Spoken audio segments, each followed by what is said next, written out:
문신을 하는 사람들이 있습니다. 참 쓸데없는 짓인데요. 더 남성답게 보이고 싶고, 그리고 자기가 굉장히 강한 사람인 것처럼 이렇게 꾸미려고 하는, 그래서 동네 양아치나 이런 조폭들만 하던 이런 문신들을 요즘은 너도나도 하고 있는데, 심지어 여자들도 하고 있는 이런 모습을 보게 되어집니다. 제가 알고 있는 몇 분의 목사님들은 제가 이제 그 신학교 때도 보았고요. 그런데 그분들이 굉장히 가리고 싶어하는 게 그 문신이에요. 어리석을 때, 철부지 때 문신을 이게 몸에다 했어요. 뭐 호랑이나 이런 거 한 게 아니라 뭐 여기다가 뭐 사랑 써놓고 유치한 거 뭐 그런 거 있잖아요. 예, 이런 걸 해놓고 이제 거듭나서 복음을 전하는 증인이 되었는데, 이게 소시적에 거듭나기 전에 그 어리석음이 지워지지를 않는 거예요. 그래서 이제 그분들은 여름에도 긴 소매를 입습니다. 그러다가 이제 같이 운동하고 뭐 목욕탕에 이렇게 가게 되었을 때 이런 게 나오면 참 죄라고 하는 건 무서운 거겠구나. 저게 그 어리석을 때, 그 미련했을 때 했던 그 미련한 짓인데 그걸 지울 길이 없지요. 미숙함과 어리석음은 자칫 잘못하면 평생 짊어지고 가야 하는 무거운 짐이 됩니다. 아주 부끄러운 짐일 수 있지요. 오늘 본문의 말씀을 제가 예전에 한번 보아드렸었는데, 우리 학생들과 우리 청년들과 함께 더 보기를 원해서 이 본문을 선택을 다시 했습니다. 차라리, 이렇게 말해요. 차라리라고 하는 말은 아주 극단적인 예를 쓰는 거예요. 차라리 미련하게 살 바에야 미련한 그 행동으로, 미련한 일로 미련한 사람이 될 바에야 새끼 빼앗긴 암콤을 만나는 것이 훨씬 낫다라는 거예요. 모든 동물의 본성은 자기 새끼를 빼앗기면 아주 목숨을 내 던질지언정 그 새끼를 되찾고 지키려고 합니다. 그런데 그 지상에 이 육식 동물 중에서 곰은 육식과 잡식을 다 하지요. 그런데 곰이라는 이 동물은 호랑이나 사자보다 더 무섭습니다. 호랑이나 사자는 사람이 높은 나무 위로 올라가 버리면 못 따라옵니다. 그러나 곰은 사람보다 더 나무를 더 잘 탑니다. 그래서 곰을 한번 화나게 하게 되면, 곰에게 한번 추격당하게 되면 곰과의 거리가 멀어져서 떨어지는 경우는 있어도 곰이 어떻게 불가능한 것 때문에 그 먹잇감, 그 사람을 포기하는 것은 없다고 합니다. 그래서 곰을 만나면 우리 옛 어른들이 죽은 척하고 엎드리잖아요. 죽은 척하고 엎드리면 사는 방법이라 그러는데 아니라고 하더라고요. 죽은 척하고 엎드리면 곰이 혓바닥으로 얼굴을 싹 핥는데요. 이렇게 얼굴을 싹 핥으면 움찔움찔하잖아요. 그럼 움찔움찔함과 동시에 그냥 얼굴 이 부분을 확 물어버린다고 하더라고요. 그래서 죽은 척도 못하고요. 곰은 산 고기만 먹는 것도 아니고 죽은 고기도 먹을 정도로 배가 고프면 뭐 다 이렇게 잡식으로 다 먹는다고 합니다. 그래서 산중에서 사자나 호랑이를 만나는 것보다 실은 곰을 만나는 것이 가장 무서운 일인데, 새끼를 빼앗긴 곰, 눈이 확 뒤집어져 가지고 이런 곰을 내가 만났다 그러면 그 사람은 보나마나 엄청난 위험한 일을 당하게 될 것입니다. 자아면은 지혜성입니다. 지혜 없는 자 되지 말고 지혜 있는 자가 되어라. 그리고 그 지혜를 가지라. 우리의 평생에 힘써야 될 것이 지혜입니다. 지혜. 그런데 여러분, 지혜가 뭐라고 생각합니까? 지혜는 아주 간단합니다. 히브리 그 문학에서 지혜는 해로운 것은 안 하고 유익한 것은 하는 것, 그것을 지혜라고 얘기해요. 하나님을 경외하는 것이 지혜의 근본이다 그래요. 이 세상에서 가장 유익한 것이 우리 모두가 하나님을 경외하는 거에 있습니다. 예수 그리스도를 통해서 하나님을 경외하게 하시고 그 하나님을 우리가 섬기고 그 하나님의 말씀을 따라 사는 것이 가장 지혜로운 사람입니다. 그 안에 들어가면 하지 말아야 될 것을 정확하게 하나님이 말씀해 주시고 꼭 해야 될 것을 하나님이 정확하게 우리에게 말씀해 주십니다. 그래서 나는 지혜가 없어도 그 하나님의 말씀을 표준으로 해서 그 말씀을 따라 살면 이런 새끼 빼앗긴 암콤을 만나는 이런 지경은 당할 일이 없다라는 거예요. 그런데 인생을 살다 보면 정말 새끼 빼앗긴 암코를 만난 것처럼 인생이 위험하고 한치 앞도 이제 내디딜 수 없을 만큼 엄청난 현실에 직면하게 되는 사람들이 참 많아요. 그것이 왜 그럴까요? 미련하기 때문에 그래요. 이 세상에서 가장 미련한 선택 거의 대부분 결혼이에요. 그리고 돈이냐 하나님이냐. 여러분 아세요? 젊은 날 10대 20대 때 그때 선택한 게 평생 갑니다. 거의 평생 갑니다. 중간에 하나님께서 확 아주 급진적으로 아주 레디컬하게 바꿔주시는 이런 사람도 있지만 대부분의 사람들은 자신이 어려서 10대 20대 때 가졌던 그 생각대로 자기 소견에 오른 대로 쭉 하면서 결국 새끼 빼앗긴 암콤을 만난 현실들을 엄청나게 많이 만나게 되어지지요. 그러면서 그때 이제 깨어지고 부서져서 하나님 안에 다시 새롭게 소성하는 그런 은혜들도 누리기도 하지만 평생 내가 젊은 날 몸에 자해하고 문신 생긴 것처럼 그것을 짊어지고 가야 하는 그런 사람들도 많은 것이 현실입니다. 그래서 여러분 지혜로운 사람이 되기를 축복합니다. 정말 지혜로운 사람이 되어야 할 것입니다. 유익한 것은 취하고 해로운 것은 무익한 것, 해롭거나 무익한 것은 과감하게 버릴 수 있는 사람이 되어야 합니다. 그런데 우리의 눈은 미련함과 지혜로움을 구분을 못하게 되어 있어요. 좋은 것, 아담과 하와가 보았던 그 눈, 그 먹지 말라 하나님이 분명히 말씀했던 그 선악과 그것이 어떻게 보입니까? 지혜롭게 할 만해 탐스럽게 보여요. 먹음직스러워요. 보암직스러워요. 보여지는 현상에 의해서 우리는 미련한 것을 선택할 수밖에 없는 삐뚤어진 죄성을 가지고 있다라는 것. 그래서 우리는 지금 아멘 하면서 야, 지혜로운 사람 되겠습니다. 그런데 실은 지혜로운 사람이 아니라 지혜로운 사람의 그 길을 가는 건 정말 어려운 일이에요.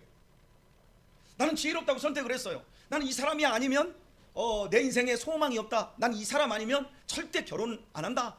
결혼한 사람과 그 사람이 나중에 보니까 새끼 빼앗긴 암컴이야. 이럴 수 있잖아요. 나는 이 직장 아니면 내 소망이 없어.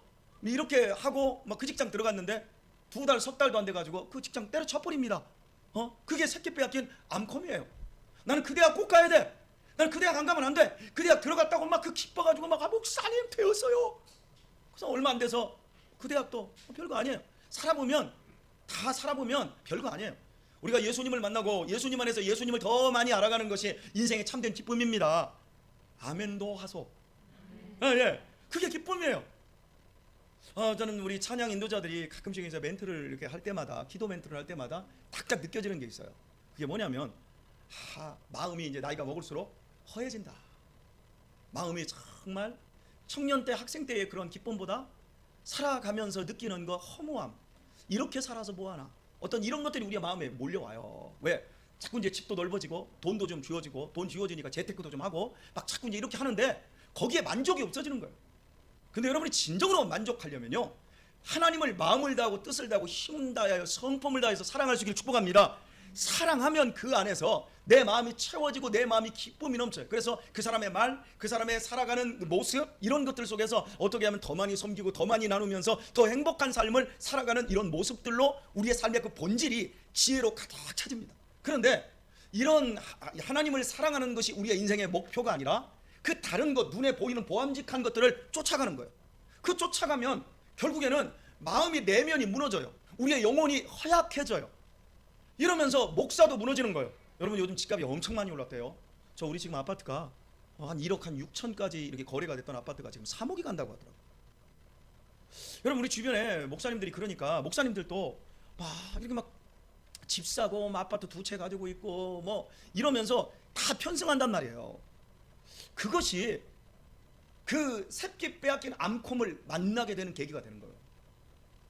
우리는 세상이 이만큼 들썩이고 올라가고 아니면 저 밑으로 쭉 떨어진다 할지라도, 바닷물이 요동한다 할지라도, 산이 흔들린다 할지라도 우리는 하나님의 말씀 안에 있고 하나님을 믿어야 될 줄 믿습니다.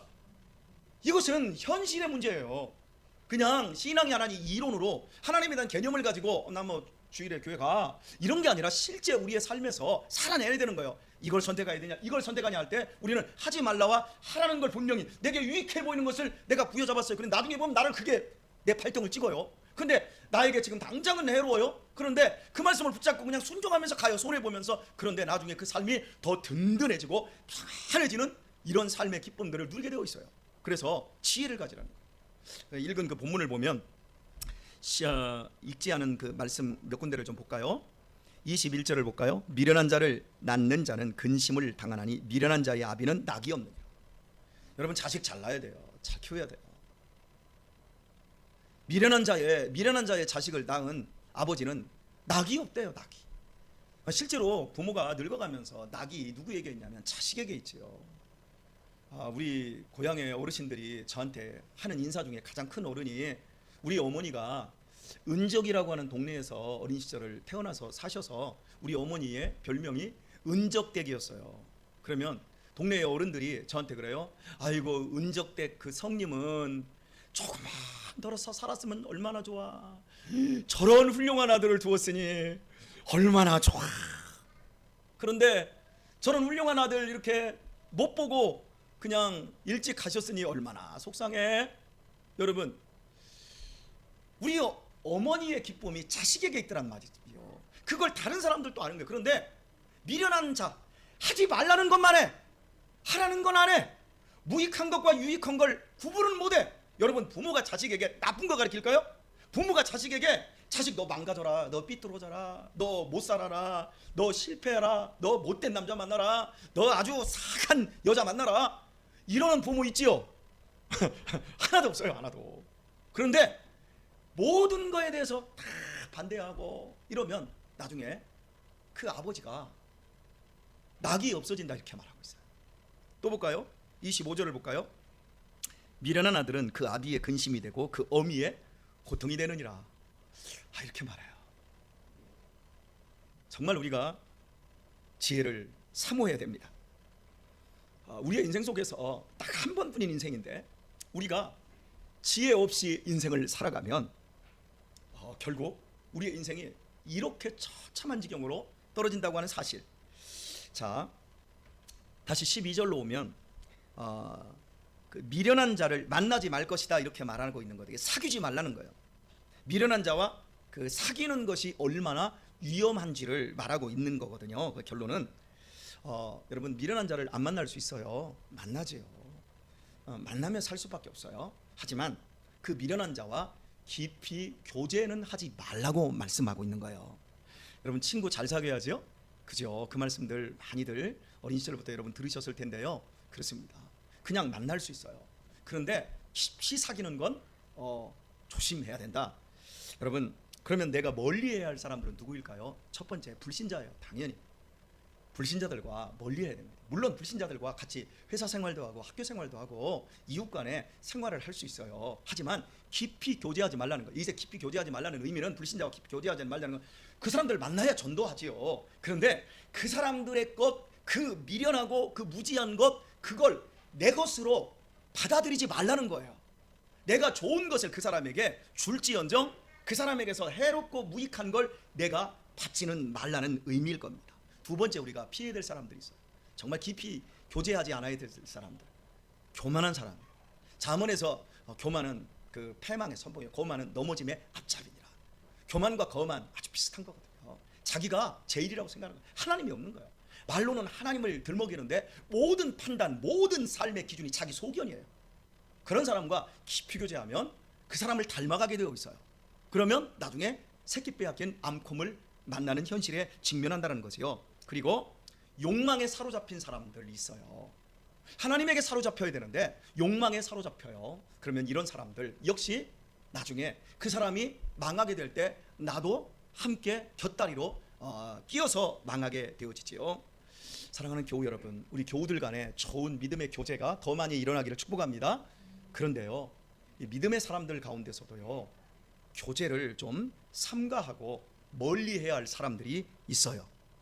첫 번째, 말씀 안 보는 사람들, 기도 안 하는 사람들.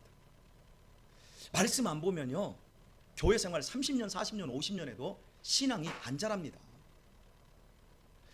1년 가도요, 영화는 정말 많이 보고요, 그리고 텔레비전도 보고 오징어 게임도 봐요. 그런데 성경 한 장 안 읽고 경건서적 한 페이지, 두 페이지도 안 읽는 사람은요, 안 자라요.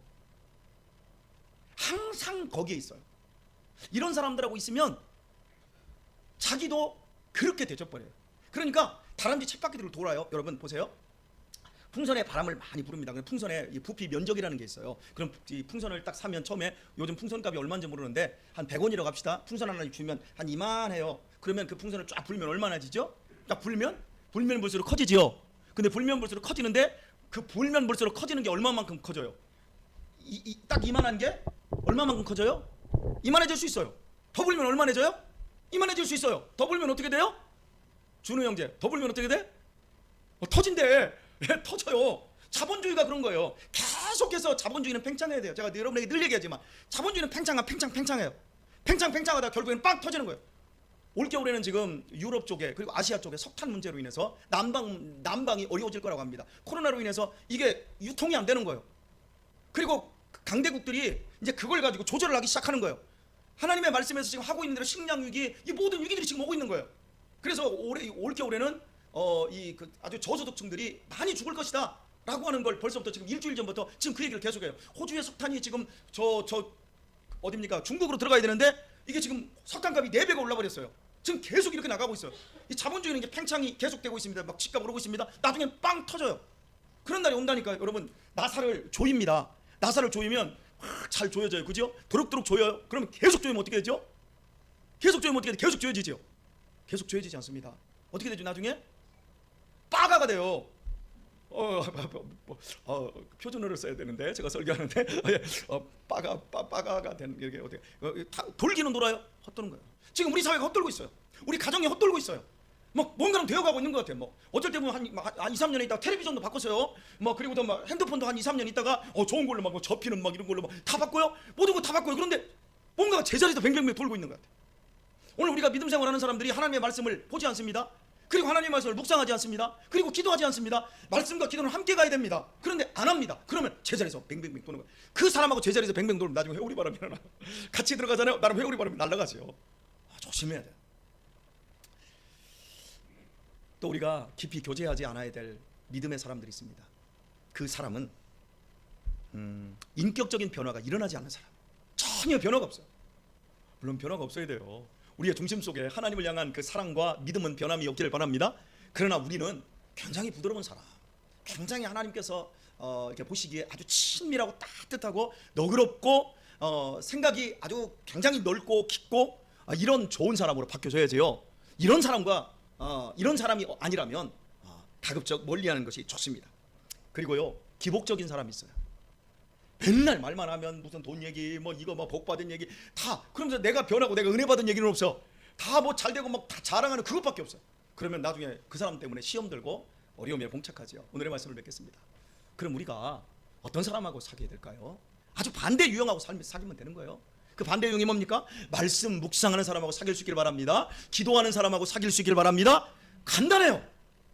그냥 하나님의 지혜와 미련한 것, 그거 내가 무익한 것과 유익한 것을 분명히 이렇게 헤아리고, 내가 저 사람 봤더니 1년 전에 봤는데 저 사람 10년 전에 봤는데 너무 많이 바뀌었어. 저 사람 정말 너무 바뀌고 있고 변화되고 있어. 여러분, 그런 사람들과 함께하면 반드시 변화되게 되어 있습니다. 이렇게 우리 자신이 지혜로워야 돼요. 말하면 내가 어떻게 하면 하나님 앞에서 헌신하며 살까? 어떻게 하면 내가 예수님 더 사랑할까? 기복적인 얘기 안 하고 막 이런 거에 막 관심을 갖고 오늘 내가 이기리라 그러면서 오늘 또 내가 막 힘들고 어렵지만 감사하며 살리라, 이런 사람들이 있어요.